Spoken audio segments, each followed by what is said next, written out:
and Giroud in attack. He uses the 4-2-3-1 formation. That is the formation that he uses. Eshitemi, if you can come and now take us through your team for the quarter-finals. Where is my image? Eshitemi, come to this side. Come to this side. Where did you play my image? Come to this side. Now we are on your side. Let's take a look at the team that you've selected for the quarters. I think I can give Cedric time to criticize before I start. Let's some disservice because there are some graphics that I had shared about my lineup. Cedric, I'll give you time to go through. I'll give you time to go through that. Eshitemi, let's run through this. Okay, I went with the unique players or some the little known players in the tournament in the round of 8. And most of these players, I think, had an impact here and there to ensure maybe their team get the results or push their opponents to the wire. And I think from the goalkeeping, I went for Dominic, the Livakovic, the Croatian goalkeeper. Also, what he did against Brazil, he was just literally him. It was the likes of Neymar, Vinicius, them against him, and here he saved almost 11 shots on target. I think he was instrumental, and then he went on to also deny them through the 6 years. Of all the goalkeepers left in the tournament, he has the best save rate so far. Yeah, so far. So that's why I decided to go with him, because here, also facing Brazil, we know, of course, he was coming here. Croatia were someone like underdogs. We know the attack power that Brazil possessed, but it's because of him that they managed to go through to the semi-finals. Now, talking about Dominic, you can't talk about Dominic without coming with the Guardiola. Cedric spoke about him, the 20-year-old player who is actually playing like a legend, rather veteran, because this is only his first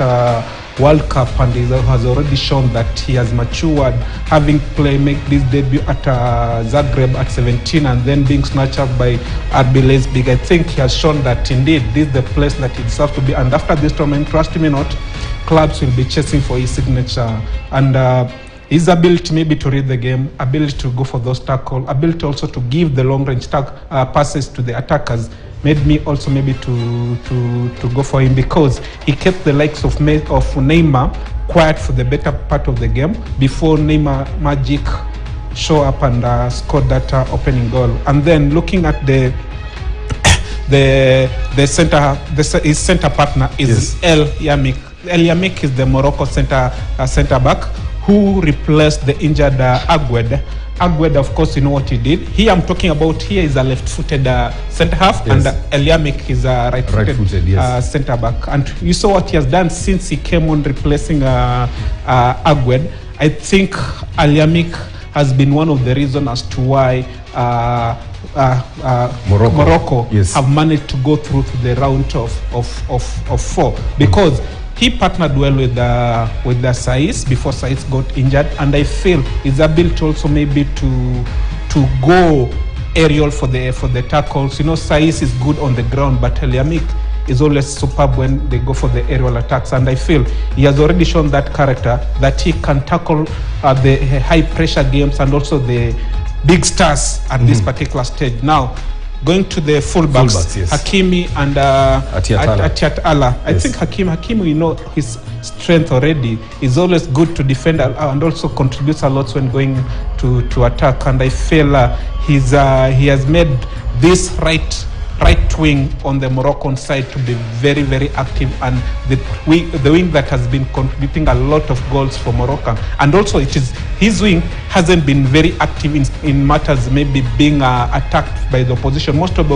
opposition players have been kept quiet by Hakimi on this right flank, and this gives advantage to the likes of ZH. He doesn't fall back most of the time because he's always on the half line for him to wait for Hakimi to get to dispossess the opponent and then give him those long range passes. Same to Atiat Allah. I think Allah have put him there. Why? Because Mazurui was injured, and nobody saw exactly who is going to fill into this position.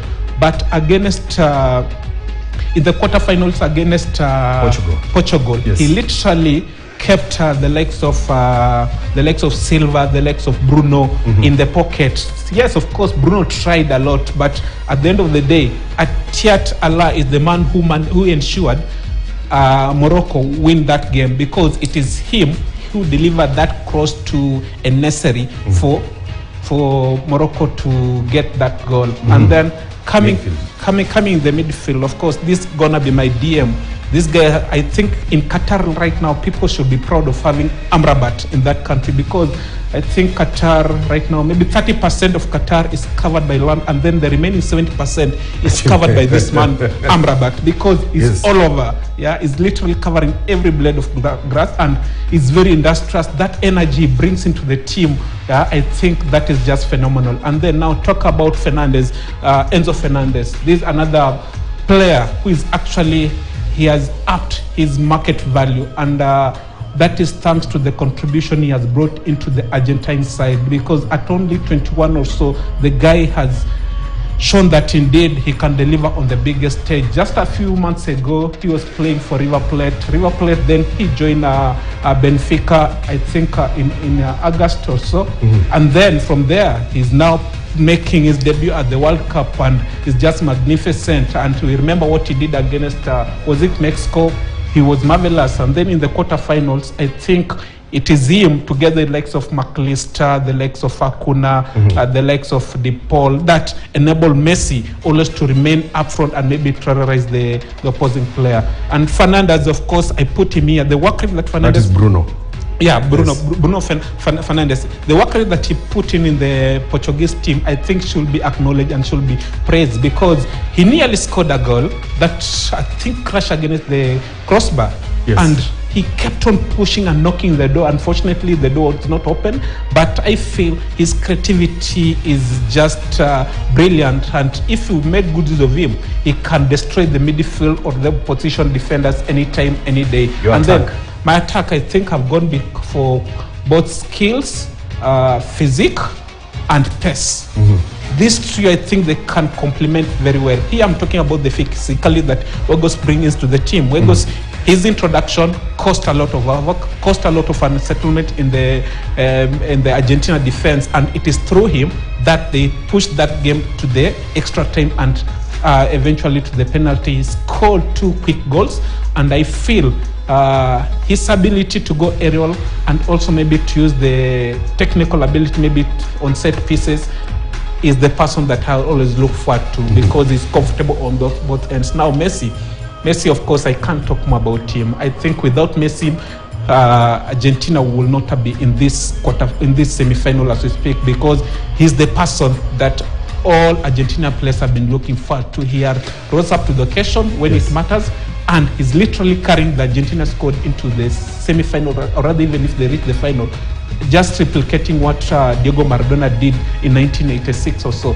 And now talking about Mbappe, the pace he comes into it, I believe he can terrorize the defense, he can go and score, he can just try to shift and drift away from the opposition to give his teammates a chance to enjoy the game. I feel this squad can dismantle any team any day, just like what they have done to the Stadium 974. Thank you. Cedric, do you have any words for Eshitemi? You don't look happy. No, you see, Eshitemi, you can have a seat. You can have a seat. When you look at Eshitemi's squad, I can as well as give him credit for having come up with a team that can really grace a tournament. It's actually a quality when you can present your team and maybe just go to participate in a tournament and but he can't win. Happen to go there.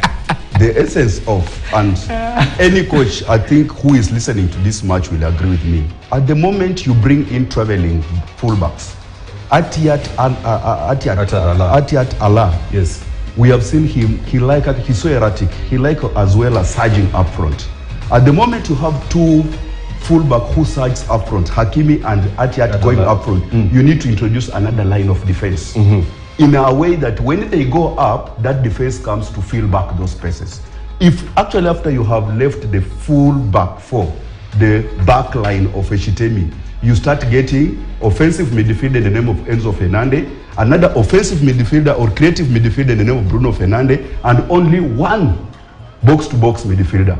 That's a weak team, if you ask me. It's a weak team in the sense that if it plays against a team that has got a speedy strikers, the likes of Mbappe, the likes of Messi, the likes of Neymar, it can as well as soak in very many goals. And that's actually what informs when you are coming up with a squad. How will you arrange those lines? How will you make those lines really stop from conceding goals and also go ahead and get goals? We have seen the teams that are about to grace the final of this tournament. They are anchored on better defense. And this defense are actually created by creating first the first line of defense and the second line of defense, and they now have a line that will try to go ahead and get goals. But once you create two wingers who likes going to search for those goals, you are as well as weakening that team. And that is in the name of Achraf Hakimi and the name of Atiat. And we have seen what Atiat did when he came actually to replace Al-Mazrui. He could go ahead, get those balls, and he was erratic. And at some point, there's a very prime position he could even score. But